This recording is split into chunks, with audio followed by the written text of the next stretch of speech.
안녕하세요. 마음을 뇌과학으로 풀어드리는 뇌풀이 선생님 서수견입니다. 자, 오늘은요, 조부모와 아이를 함께 키우는 가정에 대해서 이야기해 볼 건데요.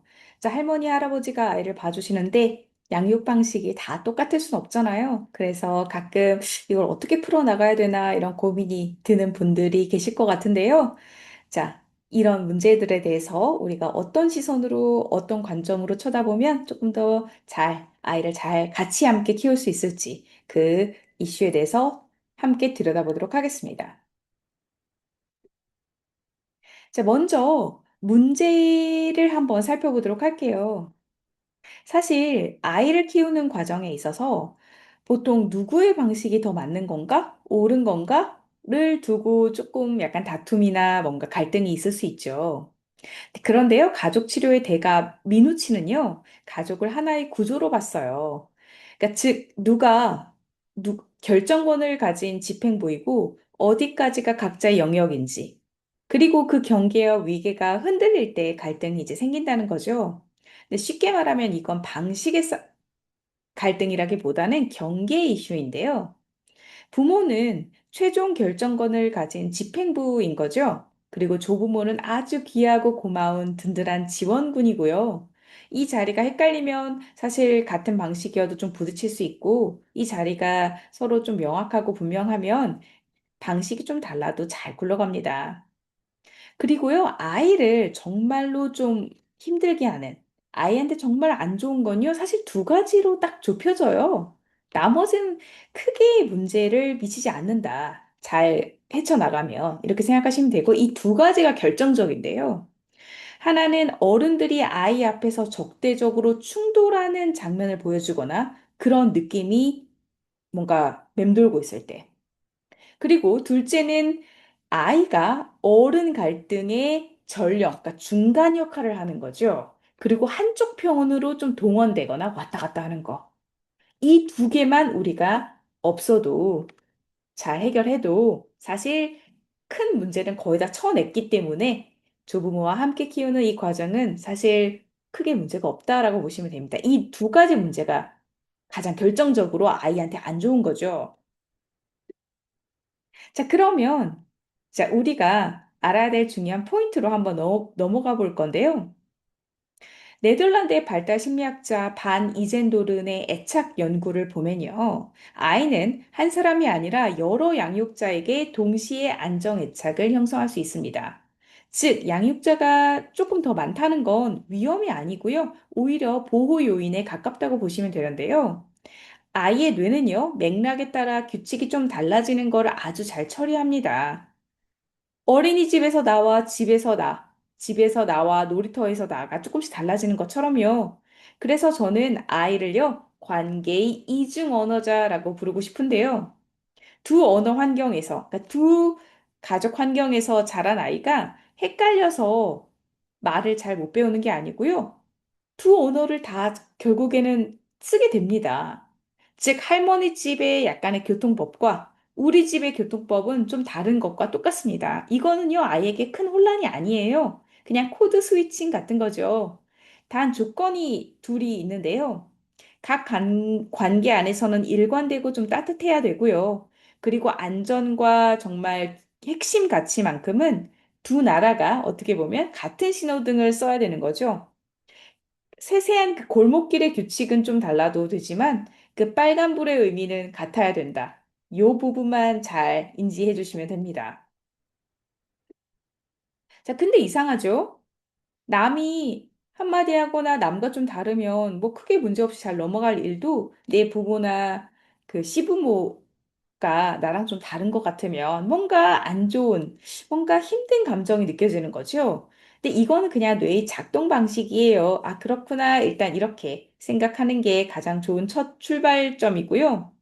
내 부모나 그 시부모가 내 양육을 지적하는 순간, 뭔가 너무 크게 다르다고 느껴지는 순간, 머릿속에 옛날의 그 부모와 자식 위계 관계로 탁 돌아오게 되는 거죠. 다 큰 어른인데도 순간 뭔가 혼나는 것 같은, 뭔가 내 원하는 게 만족되지 않는 것 같은 그런 아이 상황으로 돌아가는 거죠. 이때 내 머릿속에 편도체가 화재 경보기처럼 막 울려대면서 차분하게 판단하고 차분하게 문제를 풀어나가는 그 전두엽이 작동하는 얼음 모두가 꺼져버리는 거죠. 그래서 사소한 뭔가 갈등에 뭔가 감정이 확 올라오는 것 같은 느낌이 드는 거예요. 자, 가족 치료로 유명한 보웨는요, 이걸 자기 분화로 설명하는데요. 부모로부터 정서적으로 얼마나 잘 독립되어 있느냐.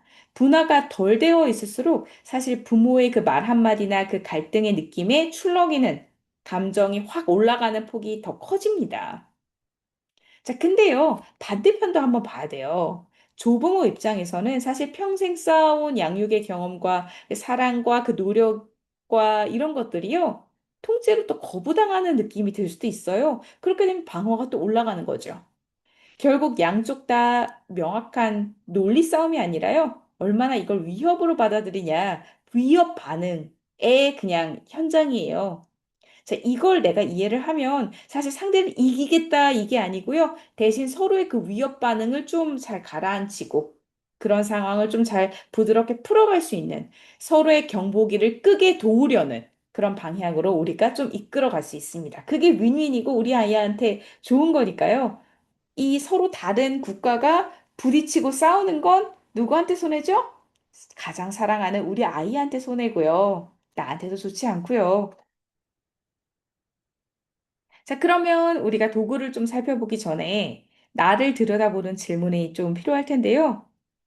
자, 첫째, 이 조부모와의 이 갈등이 느껴지는 것 같은 이 느낌이 안전과 아이 건강과 정말 내 핵심 가치에 딱 들어맞는 아주 중요한 건가요? 아니면 살짝 조금씩 달라도 큰 문제가 없는. 왜냐면 아이한테 가장 중요한 건 두 국가가 안정적이고 평온하고 일관적으로 굴러가는 건데 정말 이게 약간의 스타일이 달라도 큰 문제가 없는 건지, 아니면 정말 이게 아이의 그 안전과 막 건강에 대한 건지, 어떤 이슈인지 한번 생각해 볼 필요가 있어요.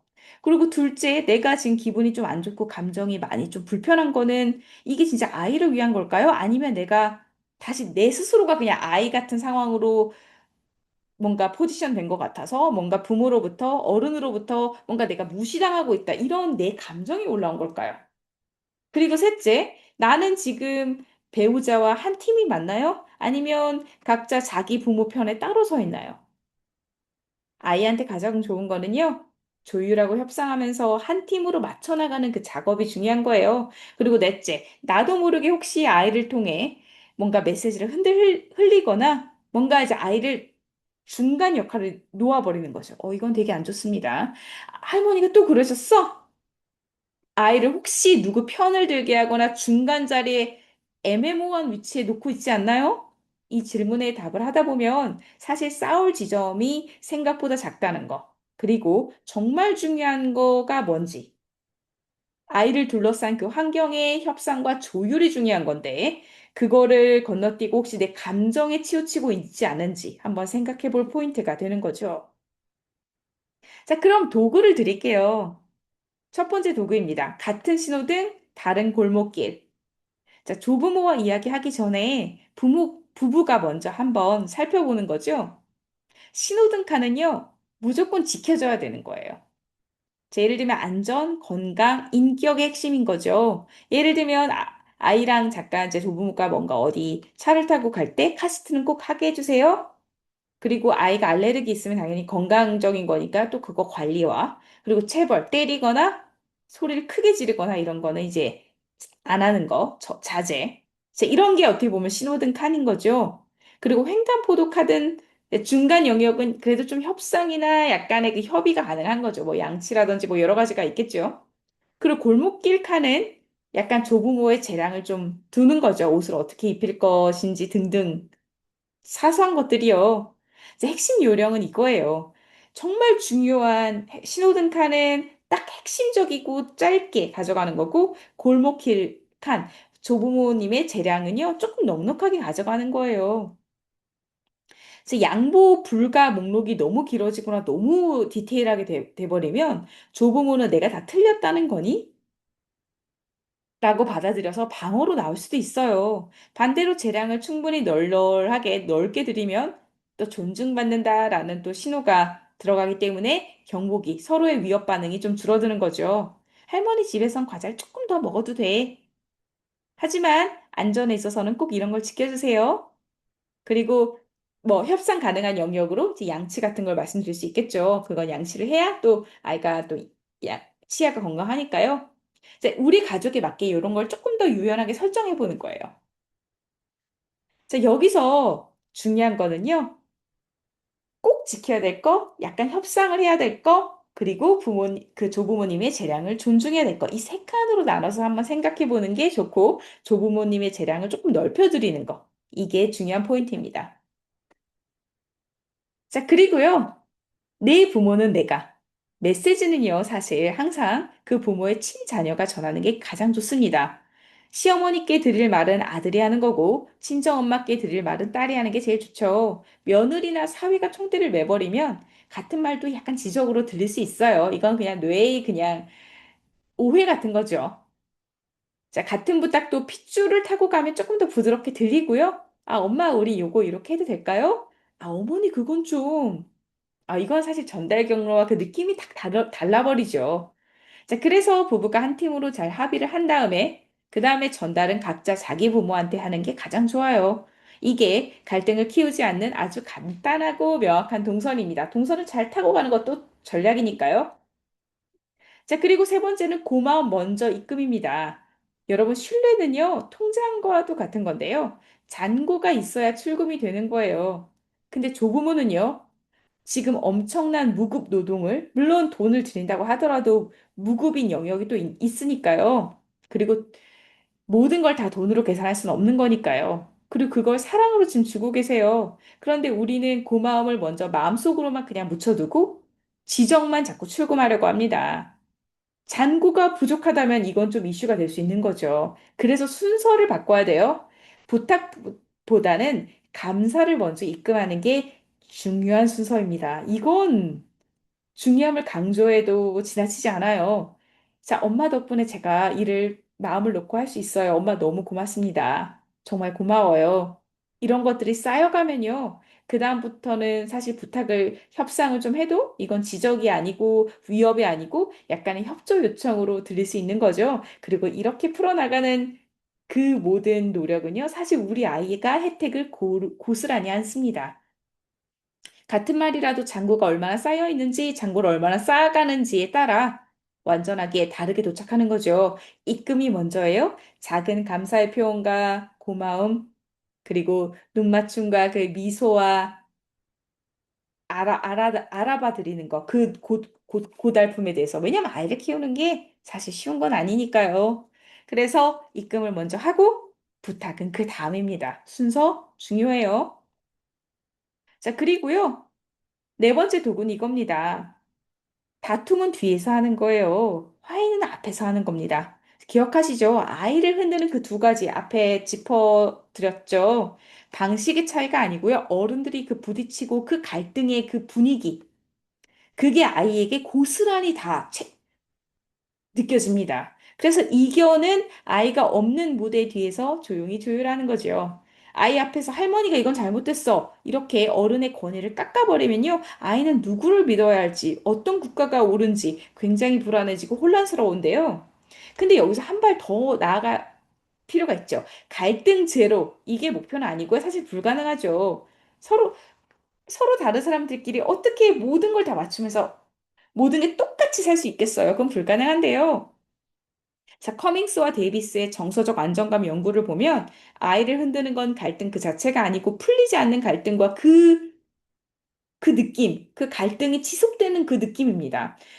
그러니 다툼은 뒤에서 하되 존중하며 의견을 좀 맞추고 좀 협상하고 좀 받아들일 건 받아들이고 또 잔고를 먼저 채울 건 채우고 이러면서 화해해 나가는 그 장면은요, 일부러 또 명확하게 아이 앞에서 보여주세요. 아, 어머니 고맙습니다. 아, 어머니, 요거 이렇게 조금 해도 될까요? 아유, 어머니 정말 고맙습니다. 고생 많으시죠? 이런 건 아예 앞에서 보여주세요. 그리고요, 엄마랑 할머니랑 생각이 요게 조금 달랐을 수 있었는데, 이렇게 잘 정했어. 자, 이렇게 아이에게 뭔가 갈등이 있었다면, 그걸 풀어나가고 있다라는 걸 또 명확하게 보여주는 게 아주 살아있는 생생한 갈등 해결 교과서가 됩니다. 자, 그리고요, 이게 가장 마지막 중요한 도구인데요. 아이는 전화선, 중간 역할자가 아닙니다. 이게 별거 아닌데도요, 꽤 크게 작동해요. 보혜는요, 두 사람 사이에 약간의 긴장이라도 그 긴장이 제3자를 통해 흐르는 걸 삼각관계라고 불렀는데요. 어른 둘이 작은 거라도 뭔가 직접 말하기 불편하니까 뭔가 그 사이에 아이를 아주 작게라도 끼워 넣는 거죠. 할머니한테 가서 이렇게 말해. 오, 안 돼요. 할머니가 또 그러셨어? 자, 이런 거요. 아이를 약간 애매모호한 위치에 끼워 넣는 거죠. 역할, 중간 역할, 애매모호한 포지션으로 딱 집어넣는 거예요. 이때 아이는 부모와 조부모를 잇는 전화선 같은 게 되는 건데요. 양쪽 감정이 아이 몸을 조금씩 타고 흐르면서 정작 가장 약한 아이인데 그 가장 무거운 짐과 그 미묘한 무거운 느낌을 이고 가는 거죠. 규칙은 단순해요. 어른 일은 어른끼리 하는 거예요. 아이는 그 사이에 끼면 안 됩니다. 아이를 증거로, 전령으로, 동맹으로, 이 미묘한 감정의 공유로 이렇게 쓰지 마세요. 아이를 전화선에 빼주는 것만으로도 아이의 어깨와 그 인생이 훨씬 더 가벼워지고요. 나중에 그런 문제, 그 미묘한 갈등은 나중에 처리할 힘이 생기는 겁니다. 자, 그래서 오늘 5가지 도구를 봤죠? 같은 신호등, 다른 골목길, 내 부모는 내가, 고마움 먼저 입금, 그리고 다툼은 뒤에서, 화해는 앞에서 명확하게 보여주고, 아이는 전화선 중간 역할자, 중간 공유자, 그 미묘한 감정의 공유자 아닙니다. 근데 이 모든 도구가 결국 한 곳을 가르쳐요. 나와 내 부모 사이에, 나와 이 조부모 사이의 거리가 분화입니다. 조부모와의 갈등과 그 애매모호함, 그 불편한 감정이 좀 크게 느껴지는 건요. 사실 내가 어떻게 자랐는지를 건드리는 것이기도 한데요. 뭔가 내가 굉장히 크게 불편하게 느껴진다면 사실 이건 이 갈등의 크기, 이 갈등의 정말 진짜 무게가 아니고요. 그게 나의 과거의 어떤 내 원부모와의 관계에서 안타까움과 뭔가 힘들었던 점을 지금 상처를 건드리고 있는 그럴 가능성이 되게 높고요. 자, 이거를 우리 아이를 키우는 데 있어서 우리가 막 붙여넣고 싶진 않잖아요. 그렇구나. 지금 내가 좀 트리거가 되었구나. 이렇게 조금 그 상황을 명명하면서 쳐다봐 주는 것만으로도 사실 내가 조금 더 올바른 선택할 수 있는 이 갈등을 조금 더 현명하게 끌고 나가고 아이 앞에서 갈등을 풀어나가는 모습을 보여주는데 큰 도움이 됩니다. 아이를 중간에 절대 넣지 마세요. 이게 오늘 핵심 포인트입니다. 그건 나한테도 아이한테도 조부모한테도 안 좋습니다. 이게 패턴이 되면요, 지속되거든요. 여러분, 내가 이 갈등 상황을, 내가 이 감정이 왜 올라오는지, 왜 조부모와 함께 키우는 이 여정이 좀 불편하게 여겨지는지, 이건 나의 어떤 과거를 지금 건드리고 있는 건데, 그걸 또 쳐다볼 수 있고, 아, 내가 트리거가 됐다는 걸 명명할 수 있으면, 또 이 상황을 조금 더 올바르게 선택해 나갈 수 있습니다. 자, 여러분, 강의가 도움이 되셨나요? 도움이 되셨으면 댓글로 한번 남겨주세요. 큰 도움이 됩니다, 저한테. 그리고요, 앞으로 더 좋은 강의와 더 좋은 나에 대한 강의로 돌아오겠습니다. 고맙습니다.